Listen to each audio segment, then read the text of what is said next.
Je suis Frédéric Delmas et je suis AMO auprès du village de réemploi, donc assistant au maître d'ouvrage, c'est-à-dire que je conseille la structure qui est le maître d'ouvrage des travaux du village de réemploi.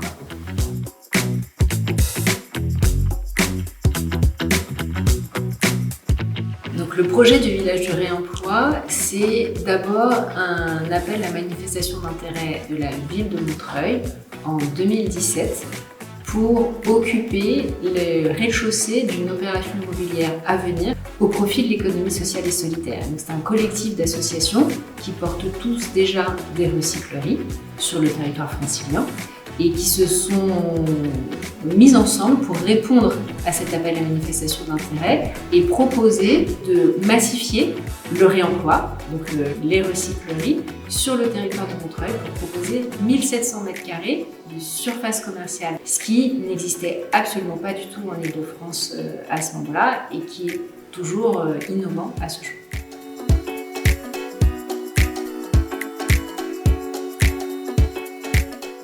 Le réemploi, il est essentiel dans le bâtiment aujourd'hui, mais comme dans tous les pans de l'économie, c'est la question de la finitude des ressources sur lesquelles on s'appuie pour continuer de produire et de vivre en fait sur cette planète. Prendre soin des ressources qui sont déjà là, de celles qui ont déjà été utilisées, de celles qui ne sont pas utilisées et qu'on peut préserver pour l'avenir.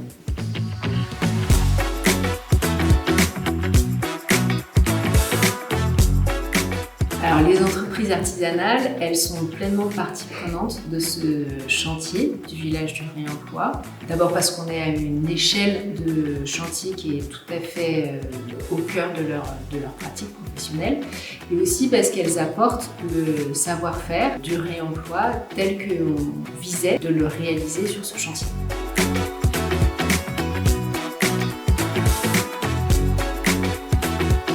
Le réemploi sur ce chantier, il concerne absolument tout le monde. Il concerne les lots de seconde œuvre avec toute l'isolation thermique et les doublages et cloisonnements. Il concerne toutes les menuiseries extérieures puisque les portes sont de réemploi et les châssis vitrés qu'on a installés ont été fabriqués à partir de menuiseries de réemploi. Il concerne aussi les lots techniques, donc la plomberie et la ventilation avec le feu et l'eau notamment. Toutes les sanitaires et toute la faïence vient du réemploi. Il concerne aussi l'électricité avec des appareillages, des luminaires et des chemins de câbles qui sont issus du réemploi aussi. On a la totalité des artisans qui sont concernés par la question du réemploi.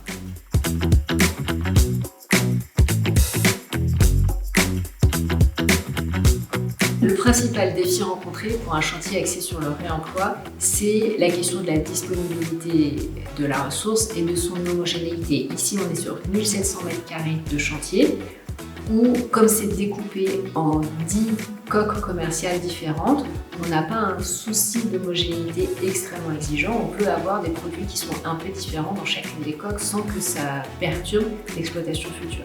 Donc le principal obstacle pour le maître d'ouvrage sur un chantier de réemploi, c'est la question de l'homogénéité.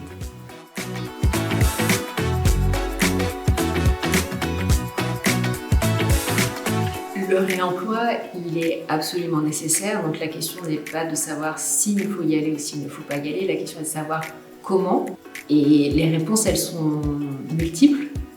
D'abord, il y a des réponses qui sont assurantielles et administratives qui ont énormément progressé ces dernières années, donc en fait c'est tout à fait possible d'un point de vue des assurances de travailler avec le réemploi.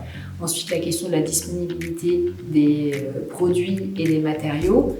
Il y a de plus en plus de plateformes qui permettent d'avoir accès aux produits qui sont disponibles et qui donc permettent de sourcer et de commander assez facilement les produits dont on a besoin.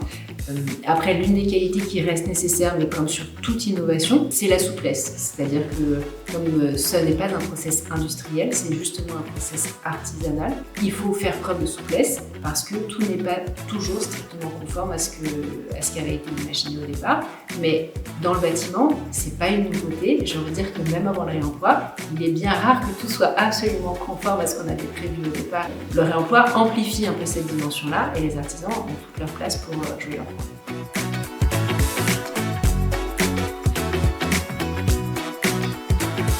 Le Feu et l'eau, c'est notre troisième chantier ensemble, puisqu'on a travaillé ensemble au TLM, à la Grande Coco et au village de réemploi.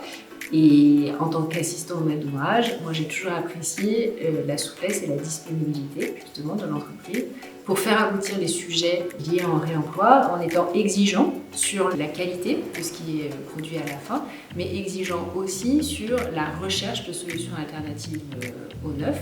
On a notamment étudié sans que ça puisse aboutir, et ça fait parfois partie du jeu, la mise en place d'une chaudière en réemploi. Donc on l'a étudié, on y a passé du temps ensemble à l'initiative de Feu et l'eau. Et c'est aussi parfois en n'allant pas au bout de chacune des idées que l'on fait progresser les pratiques.